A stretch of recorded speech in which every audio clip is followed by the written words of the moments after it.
আমার লেখা বই পড়ার প্রিয় পাঠক বন্ধুগণ, আপনাদেরকে শতকোটি প্রণাম জানিয়ে এবং ছোটদেরকে আমার স্নেহ ও ভালোবাসা জানিয়ে আমি আজ এই ভিডিওটি শুরু করব। আমারই লেখা কয়েকটি বই থেকে। বইয়ের প্রথম দিকে মানে কাহিনী শুরু করার পূর্বে হেডিং লাইনে কিছু যোগ করা হয়েছে, এমন কিছু জেনে রাখা কথা। তো আমি স্বপ্ন শহরের অভয়ারণ্যে এই গল্পটির আগে যে আমি একটি জেনে রাখা কথা জুড়েছি বা অ্যাড করেছি, সেটি আমি সর্বপ্রথম পড়ব, যে পরিশ্রমই হলো ভগবানের আশীর্বাদ। এই কথাটা যদিও আমাদের সবারই জানা রয়েছে, তবু আমি আরেকবারের জন্য সবার সামনে স্মরণ করিয়ে দিতে চাই। কেননা ভালো কাজ বা ভালো কথা মনে পড়লে রুচিশীল মানুষদের অবশ্যই করার ইচ্ছা লাগে। তাই ওই কাজগুলো যতই কঠিন হোক না কেন, তবে অলস প্রকৃতির মানুষদের বোঝানো সম্ভব না হলেও তাদেরও ছেলে মেয়েদের সামনে এই সব কথাগুলো তুলে ধরা বা তাদের কানের সামনে সেগুলো আলোচনা করা নেহাতি আবশ্যক। কেননা ছোট ছোট ছেলেমেয়েরাই হলো আমাদের দেশের ভবিষ্যৎ। তাই বারবার করে ওদের সামনে ভালো কথাগুলো তুলে ধরলে ওদের হয়তো মনের পরিবর্তন হতে পারে বা ভালো রাস্তার দিকে তাদের মন টানতে পারে। তবে এই কথাটাও অস্বীকার করলে চলবে না যে এই ধরনের কথাগুলো কেউ কাউকে উপদেশ দিয়ে করাতে পারে না, কেননা এগুলো হলো ব্যক্তিগত কর্ম। তবু এইসব কথাগুলো মাঝে মাঝে সবার নিকট স্মরণ করিয়ে দিলে কিছু কিছু মানুষেরা উপকৃত হয়ে থাকে। তো মা ও বাবাদের অবশ্যই অধিকার রয়েছে ওনারা যেন নিজেদের ছেলে মেয়েদের প্রতি সচেতন থাকে বা থাকেন। এই ধরনের কথাগুলো উপদেশ আকারে বুঝিয়ে দিলে তাদের ভবিষ্যৎ জীবন আলো রাস্তায় নিয়ে যেতে পারে। কেননা জীবজগতের সব প্রাণীদেরই কর্তব্য ও দায়িত্ব হলো পরিশ্রমের প্রতি ঝোঁক নেওয়া। তাছাড়া পরিশ্রমের সাথে সাথে লগন আর যত্ন ছাড়া কোনো কর্মের ভালো ফল পাওয়া যায় না।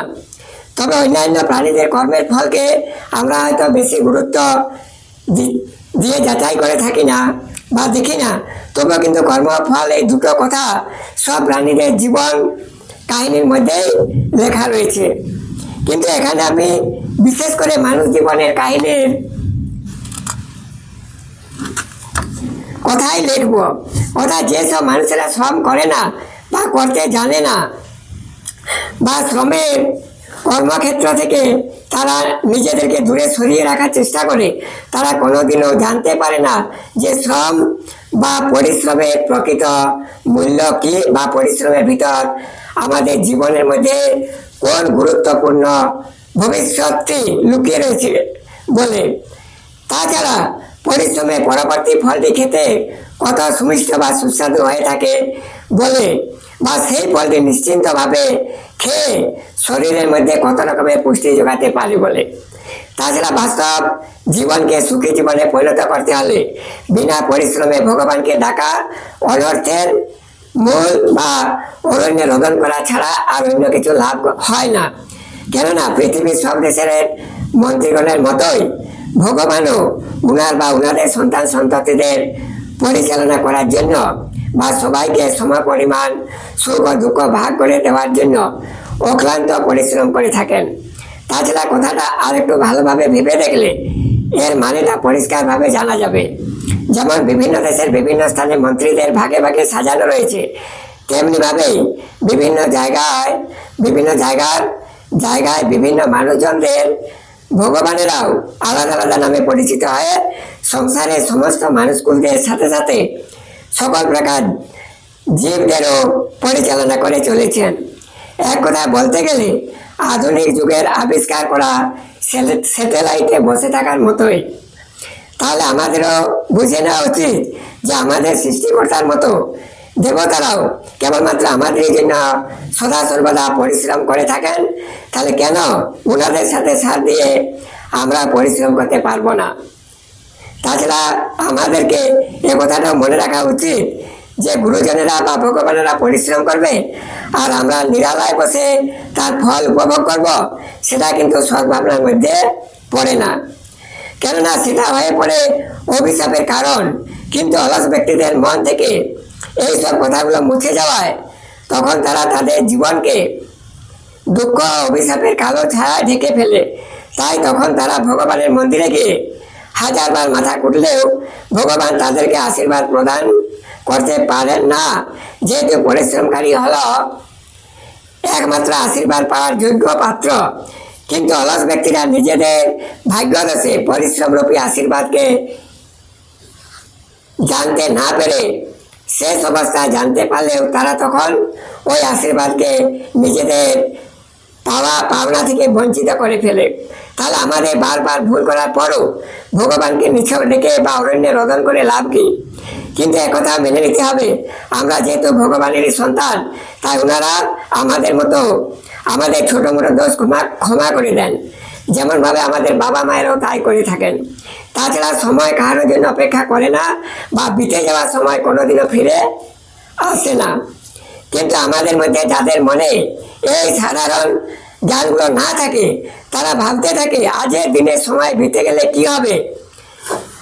এখনো আমাদের সারা জীবন কর্ম করার জন্য পড়ে রয়েছে, কিন্তু আজের বিতে যাওয়া সময় আর কালের আনেওয়ালা সময়ের মধ্যে কত যে মূল্যের পার্থক্য রয়েছে তা সবার মনে বোঝার মতো ক্ষমতা থাকে না। তাছাড়া আমাদের বয়সের ঊর্ধ্বসীমা দিনের পর দিন বাড়ে, কিন্তু কমে না। কেননা ভবিষ্যৎ বাণী করে আমরা উল্টো গণনা করে বলি না আমাদের জীবনের শেষ দিন পর্যন্ত আরও কতদিন রয়েছে বলে। তাছাড়া এইভাবে কেউ কাউকে জিজ্ঞেসও করে না, তবুও ব্যতিক্রমের দিক দিয়ে তাহলে হতেও পারে, কেননা বৈজ্ঞানিক দিয়ে এমনটি হওয়া অসম্ভব কিছু নয়। এই কথাটা আমাদের সবাইকে ভাবনা চিন্তা করে আমাদের শরীরে শক্তি থাকাকালীনই পরিশ্রম করে আমাদের ভবিষ্যতের রাস্তা পরিষ্কার করে রাখতে হয়। সুতরাং এই বিষয়টি আরও সঠিকভাবে নিরূপণ করার জন্য আমরা এই সংস্কৃত ভাষার শ্লোকটির উপর নজর দিতে পারি। প্রথমে নার্জিতা বিদ্যা, দ্বিতে নার্জিতম ধর্মম, তৃতীয় নার্জিতম পুণ্যম, চতুর্থে কিম করিষ্যতি। সুতরাং আমাদেরকে প্রথম অবস্থা থেকে সচেতন হওয়া উচিত, যাতে আমরা আমাদের জীবনে প্রতিটি ধাপে ধাপে প্রতিটি কর্ম নিয়মিত বয়স অনুসারে করে যেতে পারি, আর শিক্ষার ক্ষেত্রে এই নিয়মটি মেনে চলে। তাছাড়া সারা পৃথিবীর নিয়ম অনুসারে সমস্ত জীবজগৎ ও উদ্ভিদ জগৎ এমনকি জড় পদার্থের ক্ষেত্রে প্রথম দিকটা বা প্রথম অবস্থা অবশ্যই মজবুত বা শক্ত হওয়া প্রয়োজন। তাই এই নিয়ম মেনেই রাজমিস্ত্রিরা যে কোনো অট্টালিকা বা পাকা বাড়ি তৈরি করার সময় তার ভিতটা বা প্রথম দিকটা মজবুত করেই তৈরি করে থাকেন, কেননা নিচের দিকটা রিজেক্ট হয়ে পড়লে তা কোনো প্রকারে রিপেয়ারিং করা সম্ভব হবে না বলে। সেই রকম উদ্ভিদ জগতের ক্ষেত্রেও তাদের মূল শিকড় বাকড় মজবুত না হয়ে থাকলে অসময়ে জোর বাতাস বইলে পড়ে যাওয়ার সম্ভাবনা থাকে। তাহলে জড় এবং উদ্ভিদ বা সব রকমের জীবেদের কথা তো বলাই হলো, সেই জন্য আমাদের সবাইকে মনে রাখা প্রয়োজন যে আমাদের মধ্যে অনেকেই বা তার মধ্যে আমিও অলসে দিন কাটিয়ে ভালোভাবে লেখাপড়া শিখতে পারিনি। তাহলে বড় বড় কাজের আশায় বসে থেকে আমাদের লাভ কি? যেখানে আমাদের যোগ্যতা থাকলে সেই ধরনের কাজগুলো পেতে পারি, কিন্তু যোগ্যতা না থাকলে তা কেমন করে পাবো? তাছাড়া এই কথা থেকে ভিত্তি করে আমাদের পরম গুরু অনুকূল চন্দ্র বলেছেন, তোমরা যতখানি পরিশ্রম করে থাকবে ততখানির মূল্য হিসাবে পারিশ্রমিক পেয়ে থাকবে, কিন্তু তার বেশি নিতে চাইলে পাবে কোথা থেকে? কেননা ভগবান সবাইকে সেইভাবে ভাগ করে দিয়েছেন। তাছাড়াও উনি আরো বলেছেন হিসেবের ক্ষেত্রে নিজেরাও ঠকবে না এবং অন্যদেরকেও ঠকাবে না। ভগবানের নিকট এক মানুষের নালিশ, পৃথিবী সংসারে ধনী ও নির্ধনী কেন? আমি আমার লেখা এই কাহিনীটির এক বুঁদ লিখে জানালাম এইখানে বা এই বইটির মধ্যে হেডলাইন হিসেবে।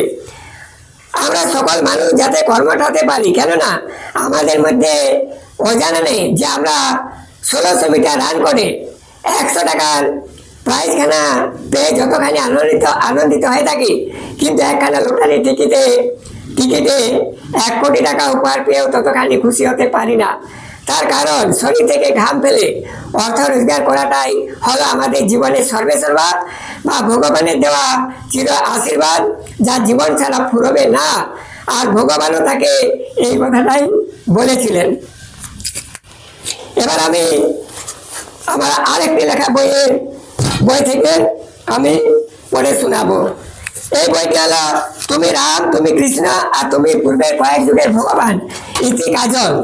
এই বইটি থেকে আমি আরেকটি শিক্ষামূলক কথা আমি শোনাবো। কথাটা চিরন্তন সত্য যে ধৈর্য ও সহনশীলতাই হলো মানুষ জীবনের সফলতার মূল কারণ।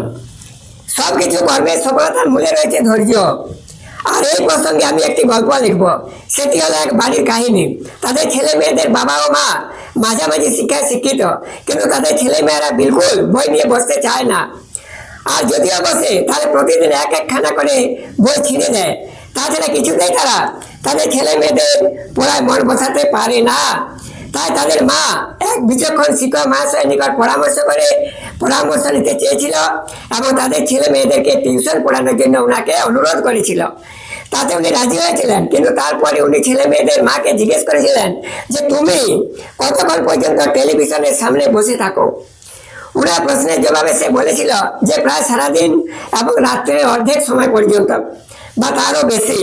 তখন উনি বলেছিলেন যে তাহলে সংসারের জন্য রসোই কে করেন? তখন সে জবাব দিতে গিয়ে বলেছিল যে শাশুমা। তখন উনি বলেছিলেন, তার মানে ওই শিক্ষক মশাই বলেছিলেন যে তাও ভালো করো, কিন্তু তোমাদের ছেলেমেয়েরা ততক্ষণ কি করে? সে তখন বলেছিল, হ্যাঁ বলছি যে আমি সামাজিক সিরিয়াল দেখতে ভালোবাসি, কিন্তু তারা ভালোবাসে কার্টুন ছবি দেখতে। এই নিয়ে আমাদের মা ও ছেলে মেয়েদের মধ্যে দ্বন্দ্ব লেগেই থাকে। তখন শিক্ষক মহাশয় বলেছিলেন, তাও ভালো করো, তবে ওরা পড়তে বসে কখন? তখন সেই বৌমাটি বলেছিল, মোটেই তারা বই নিয়ে পড়তে বসে না। তখন উনি শিক্ষক মহাশয় বলেছিলেন যে বসবেই বা কি করে? কেননা এখনো তো তারা মায়ের কাজ ছাড়তেই পারে না। তাই তুমি যেখানে থাকবে তোমার ছেলে মেয়েরাও তোমার আঁচল ধরে সেখানেই থাকবে। তারপর থেকে ওই স্যার তার সাথে বেশি তর্ক বিতর্ক না করে তাদের ছেলে মেয়েদের পড়াশোনা আরম্ভ করার দিন থেকেই একখানা ডায়েরির মধ্যে ওনার হাতে লিখে কিছু গল্প, কিছু কাহিনী, কিছু মজার কথা এবং কিছু কিছু নীতিবাক্য লিখে ছাত্রছাত্রীদের মায়ের হাতে ধরিয়ে দিয়েছিলেন।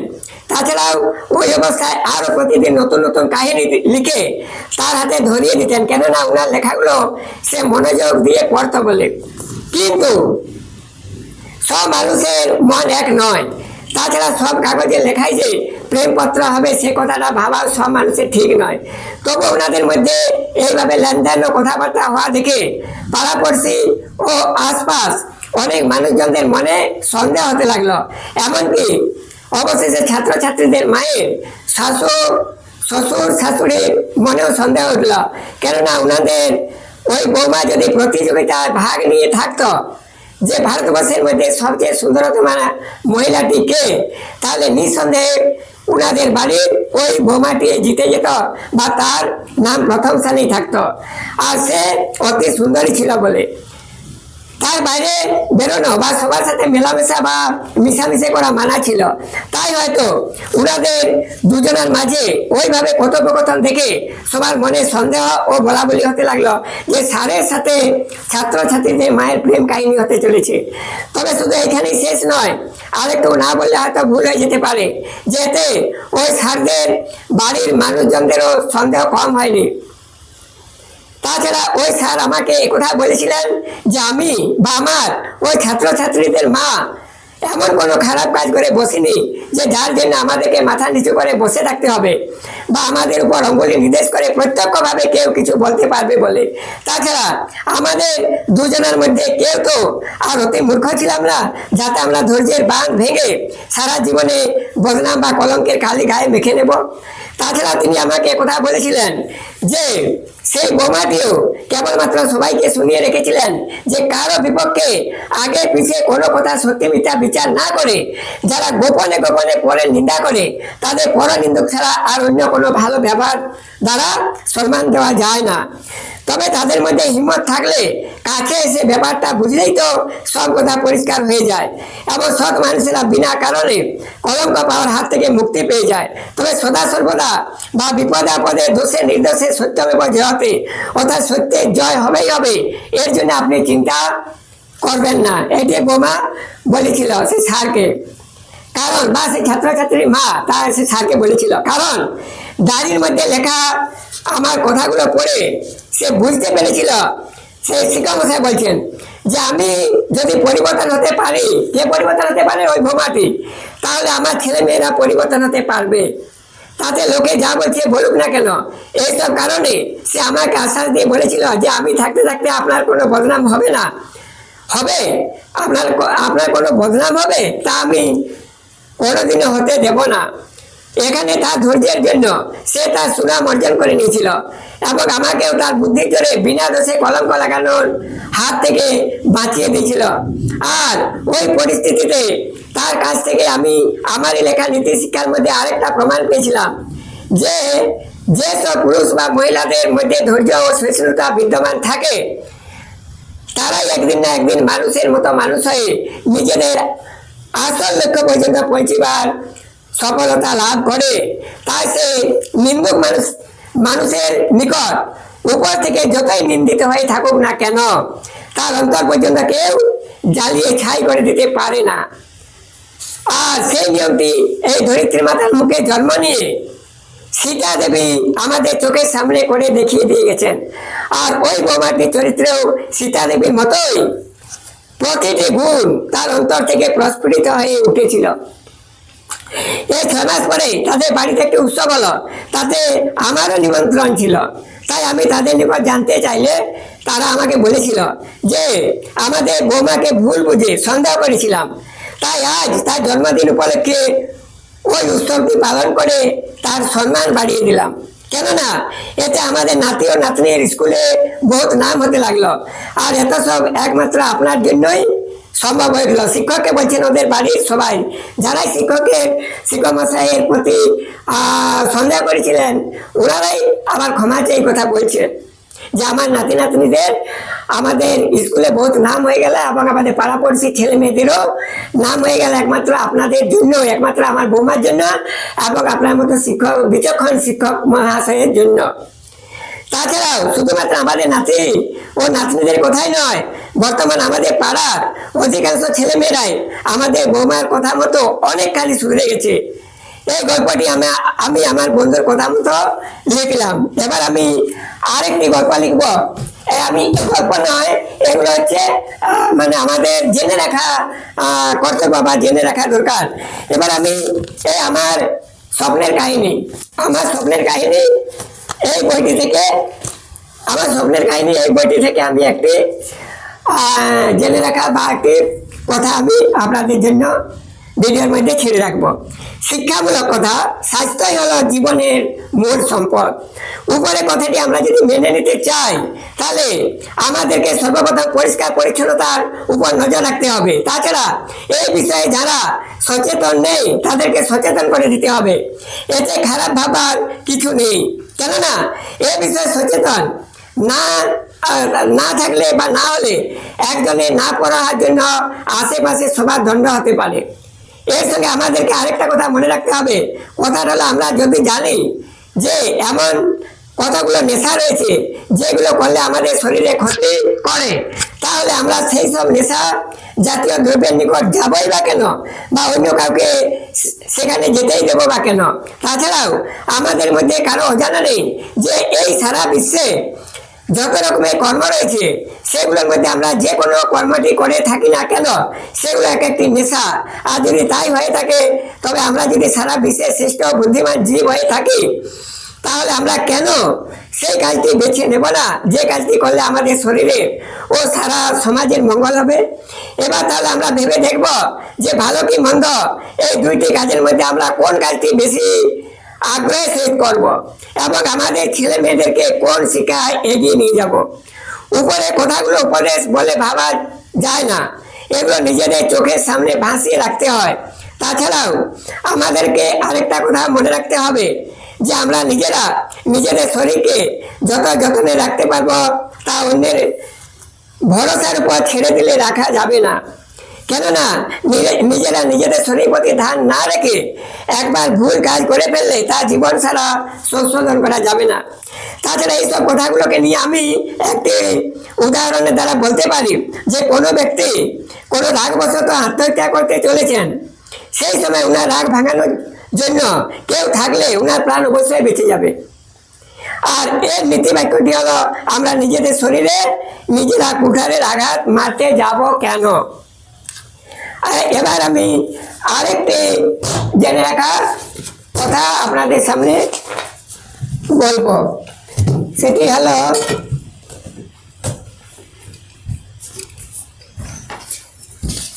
আরেকটি আমি জেনে রাখার কথা আপনাদের সামনে বলবো, আর সেটি হলো এই আমার কবিতা গল্প বই থেকে এটি জেনে রাখা ভালো ব্যায়াম চর্চার মূল কারণ। আমাদের সবার শরীরের মধ্যে আত্মা রয়েছে, আর সেই আত্মাকে শান্তিতে ও হাসাতে রাখার জন্য আমাদের শরীরের ব্যায়াম চর্চা একান্ত প্রয়োজন। তাই কতগুলো নিয়ম মেনে নানা রকম ভাবে অঙ্গ পরিচালনা বা অঙ্গ ভঙ্গিমা করাকে ব্যায়াম বা শরীরচর্চা বলা হয়ে থাকে। তবে এইভাবে অঙ্গ ভঙ্গিমা বয়স্ক মানুষেরা করতে থাকলে হয়তো নাতি নাতনিরা ঠাট্টা বা মজা উড়াতে পারে, তবেও কিন্তু তাদের কথায় মোটেই ধ্যান দেওয়া চলবে না, বরং তাদেরকেও দেখিয়ে দিতে হবে যে শরীর চর্চার মধ্যে এমন কতগুলো ব্যায়াম রয়েছে আর যেগুলো করার জন্য কোনো বয়সের সীমার দরকার হয় না। তবে কোন কোন ব্যায়ামগুলো কোন কোন বয়সে করা অনুচিত তা আমাদেরকে অবশ্যই জেনে রাখতে হবে। তাছাড়া কোন কোন ব্যাধির জন্য কোন কোন ব্যায়াম করলে শরীরকে শরীরকে আরোগ্য লাভ করা যায় সে বিষয়েও আমাদের জেনে রাখা একান্ত প্রয়োজন। আর তার সাথে সাথে আরো জানা আবশ্যক যে কোন কোন ব্যাধি শরীরের মধ্যে থাকলে কোন কোন ব্যায়ামগুলো করা বিলকুল মানা। তাছাড়া এই কথাটা আমাদের মধ্যে কারো জানা নেই যে ব্যায়াম চর্চা করলে আমাদের শরীর ও মন সুস্থ ও ফুর্তিতে থাকে। তাহলে আমরা যদি জানি স্বাস্থ্যই সম্পদের মূল, তাহলে আমরা এত সব কথা জানার পরও শরীরের প্রতি যত্ন নেব না কেন বা ধ্যান দেব না কেন? তাছাড়া এগুলো করার জন্য তো কোনো টাকা পয়সার প্রয়োজন হয় না, তবে শুধু প্রয়োজন হয়তো হয় কেবলমাত্র শরীরে পরিশ্রম। তাছাড়া আমাদের মধ্যে এ কথা অজানা নেই যে পরিশ্রমই হলো সব কিছু উন্নতির মূল কারণ। তাহলে বিনা খরচে শরীর চর্চা দ্বারা আমাদের শরীর যদি সুস্থ থাকে তবে এক গাদা ওষুধ কিনে খেতে যাব কেন? কিন্তু এই কথাটা আমাদেরকে অস্বীকার করলে চলবে না যে সবার শরীর থেকে সব সময় সব ব্যাধি ব্যায়াম করলে যে ভালো হয়ে যাবে সে কথাটাও ঠিক নয়। কেননা এই বিজ্ঞান যুগে ডক্টর বাবুদের পরামর্শ বা ওনাদের সাহায্য না নিলে আমাদের বেঁচে থাকা শুধু অসম্ভবই নয়, না মুমকিনও হয়ে পড়ে। তবু ছোট বড় সবার জন্য আমাদের শরীরে ব্যায়াম চর্চা অতি আবশ্যক। কেননা আমাদের শরীরে যত রকমের ব্যাধি রয়েছে আবার তত রকমের ব্যায়াম চর্চাও রয়েছে। ওইগুলো অনুসন্ধান করে আমরা যদি সেগুলো ঠিকঠাক ভাবে করে থাকি তাহলে আমাদের শরীর থেকে সেই সব ব্যাধি ধীরে ধীরে কড়াইয়ের মধ্যে ফোটানো জলের মতো বাষ্পাকারে শূন্য পথে উড়ে চলে যাবে। তাছাড়া ব্যায়াম চর্চা দ্বারা আমাদের শরীর স্বাস্থ্যবান হয়ে ওঠে এবং প্রতিটি অঙ্গ প্রত্যঙ্গের গঠন সব দিক দিয়ে নিখুঁত হয়ে থাকে। তাছাড়া শরীরে শক্তি বাড়ে এবং শরীরের ভিতর প্রতিটি অঙ্গ প্রত্যঙ্গে রক্ত সঞ্চালন নিয়মিতভাবে করে থাকে। তাছাড়া শরীরে হাড় ও মাংসপেশি মজবুত করে থাকে। তবে এক কথায় বলা যেতে পারে যে শরীরের মধ্যে এমন কোনো অঙ্গ নেই যে নিয়মিত ব্যায়াম চর্চা দ্বারা তার গঠন গাঠনে উন্নতি হয় না বলে। কিন্তু ব্যায়াম বিষয়টির সংসার এত বড় যে তার সব কথা লিখতে গেলে হয়তো একটা যুগ কেটে যাবে। অতএব আমাদের জীবনকে সুস্থভাবে পরিচালনা করতে হলে আমাদের মধ্যে সবাইকে নিজের প্রয়োজন মতো ব্যায়াম চর্চা করা একান্ত প্রয়োজন হয়ে থাকে। তাহলে আমি এই কয়েকটি কথাই আমি আপনাদের জন্য এই ভিডিওটির মধ্যে রাখলাম। নমস্কার। এবার ভিডিওটি আমি শেষ করছি, কেননা অতিরিক্ত বড় করা ভিডিও মানে আহ, আহ, দর্শক বন্ধুদের দেখার মতো মানে ধৈর্য থাকবে না, সেই জন্য আমি এখানে শেষ করলাম।